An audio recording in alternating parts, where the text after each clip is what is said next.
July 2024, I'm going to attempt to swim the English Channel. It's 34 kilometres point to point, and most people take between 34 and 60 kilometres and around 10 to 16 hours to do the swim. And I'm doing the swim this year for Blue Dragon Children's Foundation to end human trafficking. I've just left a school in Vietnam in Ha Giang, up in the mountains, the northern mountains. Absolutely stunning, as you can see. But we've just had the best news. This school used to have students who didn't return at the end of the academic year because they'd either been trafficked or tricked into going to work, or maybe they'd even ended up as child marriages. And this year, that particular school, because of the Blue Dragon initiatives, haven't had any problems with that at all. All of the students who are supposed to return to school have come back. So from the livelihood support to the education, being able to educate people to stop it from being trafficked, all the way through, I'm seeing the impact of the fundraising, and you know, it's just an incredible feeling. It's Saturday morning and we're heading out to Brighton Le Sands, some of the coldest water in Sydney, for my last long cold swim before I fly out to swim the English Channel in just 4 sleeps. How you going, Kim? I'm counting exactly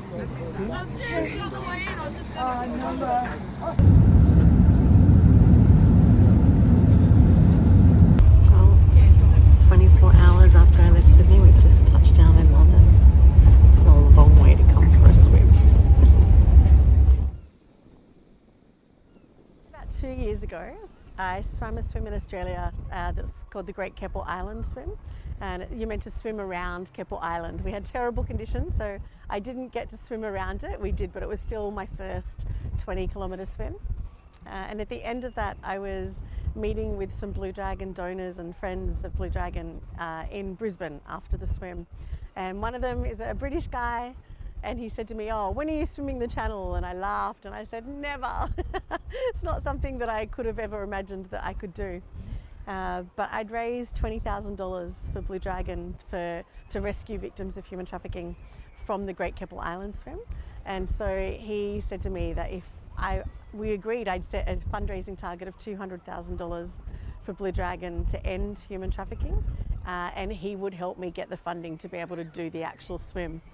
And so then I had to make a choice as to whether I really wanted to do this, and I really did. And so yeah, the training started about 2 years ago. Training schedule was really 5 swims a week. I had 2 rest days a week and 5 swims a week. We did Monday morning is like an endurance session in the pool. Tuesday stroke correction. Wednesday is a threshold session, which is my coach always says it's easy, but it's the hardest session of the week. Rest days on Thursday, Fridays are sprints, and then Saturdays we do a really long swim, anywhere from 2 hours to 8 hours. So we're down at Folkestone Harbour, which is where my boat, the Rowena, left from for my English Channel swim. Took the boat around to Sant Phi Ho, which is just kind of around that corner. Then the boat parked and I swam from the boat into the beach at Sant Phi Ho.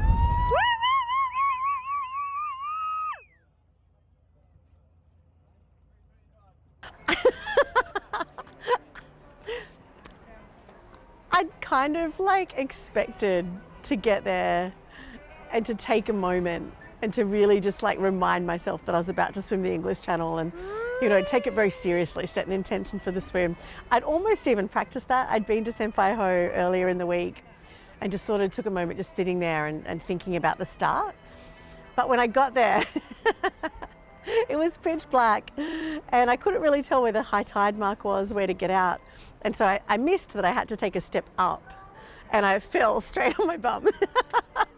And so I laughed, turned around, threw my arms in the air and just started swimming. So it didn't start the way I had intended with this serious, really intentional moment. But yeah, it started in true Kim fashion, really.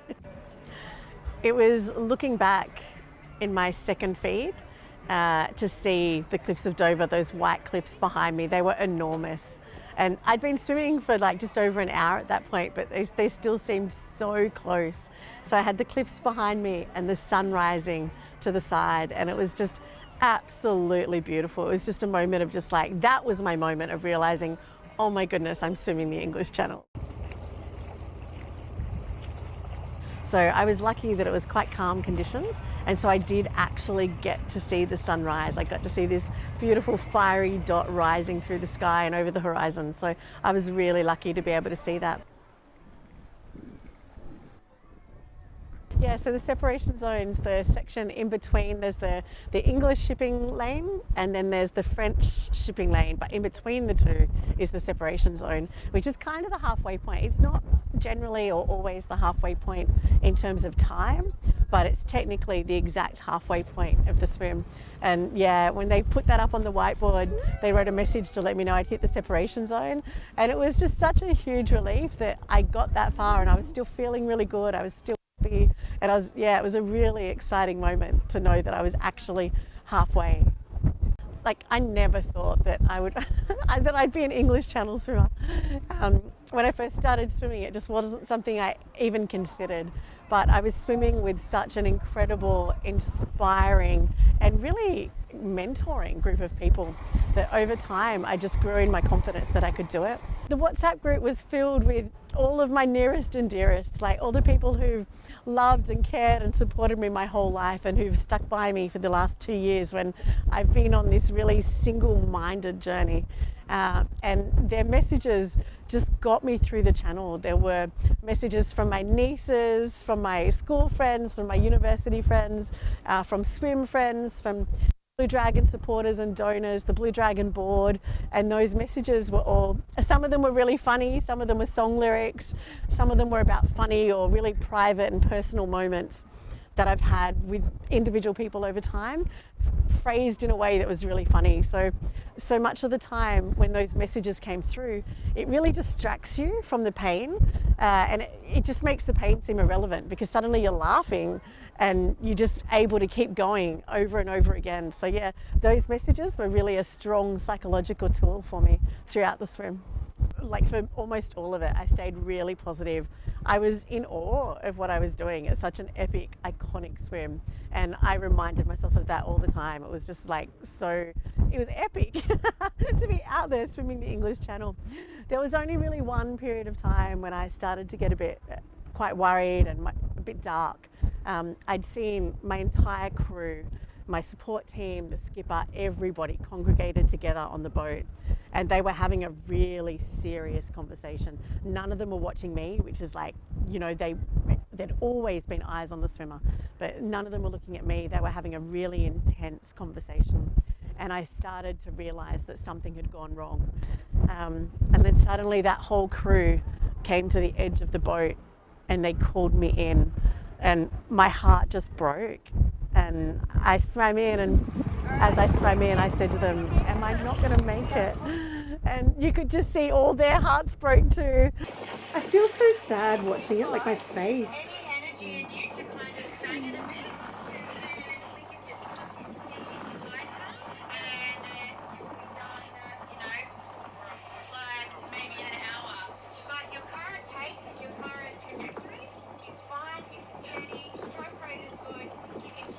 I'm so worried. I know. I just want to give you a hug. I know. So you're looking good. You're going to make it. So we're all super confident. It's just whether or not you want to gun it. 12 hours and a half into the swim, we had a bit of situation because her pace was really good. She was consistent and strong.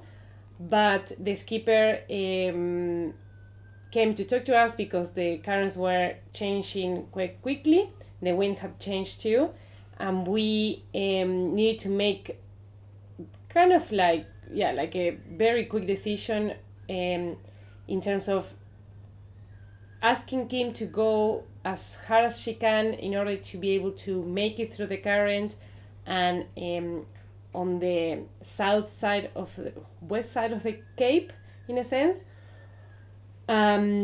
or continue at the same pace, but with the risk of missing the cape, which will add another an hour and a half or two to the end of the swim. And in my mind, I thought, I've missed the cape, like something's happened and I'm not going to be able to finish. And I know this swim has a 70% failure rate. And most people who don't make it only miss it by like the last 6 kilometers or so. And so in my mind, I jumped to, oh my gosh, like I've done all this preparation. So many people have believed in me and helped me and supported me. And so many people have donated to Blue Dragon and I've failed them. I'm not going to make it. We really wanted to give her, so we were kind of discussing the ways to approach it, right? Because we could have told her to just sprint, like just go for it. But we knew, and we'd been discussing with Kim beforehand, that she doesn't respond well to just being told to sprint. I'm not a sprinter. And so we were kind of trying to figure out the best strategy to deliver this to Kim without stressing her out and making sure that she would last enough to get there, kind of thing.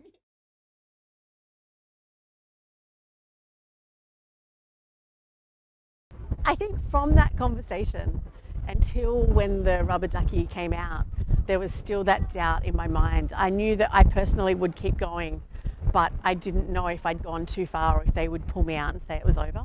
But once I saw that rubber ducky come out, it was just an utter sense of relief that it was like, oh my God, I'm going to do this. And I was literally swimming along going, oh my goodness, oh my goodness, oh my goodness, as I was swimming.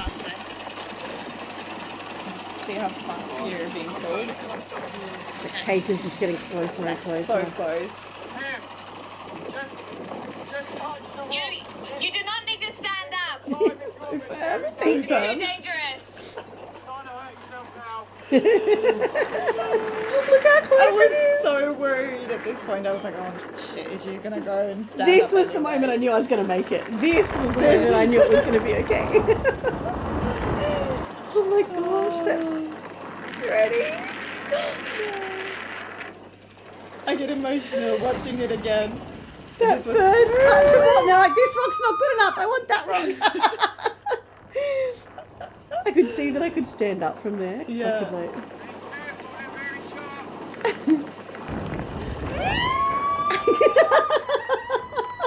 And then I fell. Oh my gosh. And then that feeling there, I just remember that leaning up against that rock and just being like, oh my God, I did it. I love how I never swear.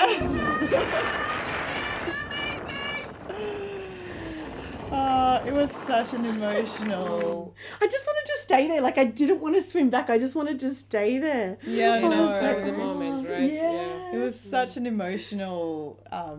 Yeah, that part was so emotional. It was just like, wow. Yeah, and even like 20 meters, like even there, you know, I was like, is she gonna make it? Because you were being pulled so fast Yeah, with really the current, quickly. like so fast, and I didn't know if you had anything left in you because you'd been like literally sprinting Yeah. for such a long time. Like you've been Yeah. going so fast, like way higher stroke rate than what you normally do, and yeah, so we just didn't know if you were gonna be able to continue, if you were gonna be like pulled across that cape. So Oh, that Oh. rock. I'll never was forget so that emotional. rock. So we're heading into the White Horse pub, which is a famous pub for channel swimmers, where we can go in when you've successfully completed the channel and you write your name and your country and the date you did the channel and the time that you did.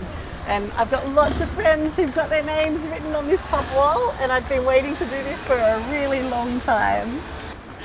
Oh my gosh, there's names everywhere.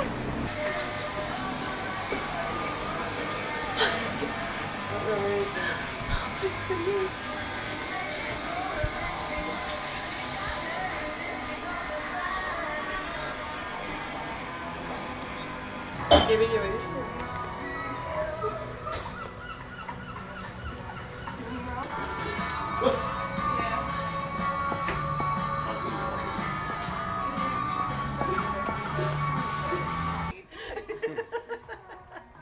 Beautiful work.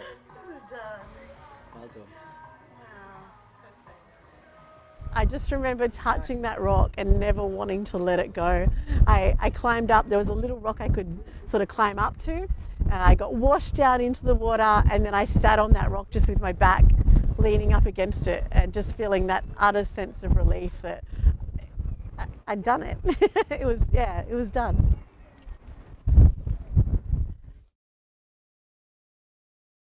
It's been the most incredible week.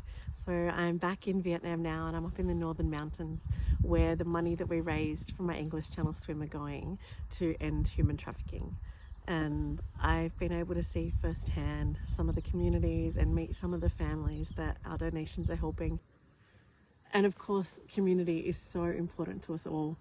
This incredible epic adventure that I went on, the English Channel swim, was only possible because I had so much support and help from the people around me, from my support crew on the boat to the swimmers who inspired me to take on this challenge in the first place, and the people who I swam with every day for nearly 2 years. Every morning we'd get in the water together, whether it was the ocean or the pool, and inspire each other and motivate each other to keep going.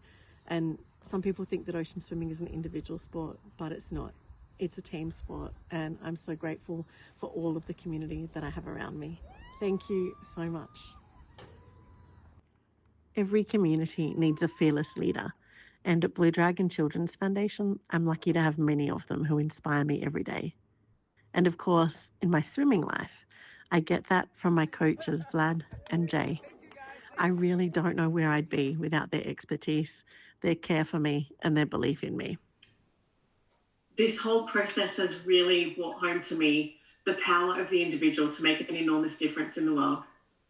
One person suggested to me that they could help me with the finances to get to the English Channel.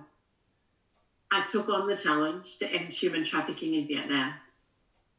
All of the individuals who's helped to support me to raise money to be able to get to $129,000 to end human trafficking. Thank you. Thank you so much. We really can make an enormous difference. If you want to be part of that difference, keep an eye out for the link below, because together, I believe we can do this.